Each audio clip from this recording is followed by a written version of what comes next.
ঐতিহাসিক ক্ষণৰ সাক্ষী হ'ল ভাৰত।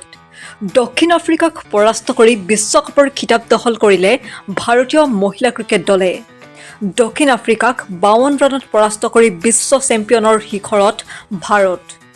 ভাৰতীয় মহিলা ক্ৰিকেট দলত আছিল অসম কন্যা উমা চেত্ৰী। বোকাখাতৰ জীয়ৰী উমা চেত্ৰী বিশ্বকাপ বিজয়ী ভাৰতীয় দলৰ অন্যতম সদস্য আছিল। 2025 চনৰ 2 নৱেম্বৰ ভাৰতীয় ক্ৰিকেটৰ ইতিহাসত স্বৰ্ণিলাখৰে লিখা থাকিব আজিৰ দিনটো। দেশবাসীৰ মুখত বিশ্বজয়ৰ অনন্য গৌৰৱৰ হাঁহি বিৰিঙাই ভাৰতীয় মহিলা ক্ৰিকেট দলে জিনিলে এদিনীয়া মহিলা বিশ্বকাপ 2025ৰ খিতাপ। ইতিহাস ৰচিলে ভাৰতীয় মহিলা ক্ৰিকেট দলে। প্ৰথমবাৰলৈ বিশ্বজয় মহিলা ক্ৰিকেট দলৰ। দেশবাসীৰ আশা প্ৰত্যাশাক যুগমীয়া কৰি হৰমিনপ্ৰীত বাহিনীয়ে তুলি ল'লে চিৰ আকাংক্ষিত মহিলা বিশ্বকাপৰ খিতাপ।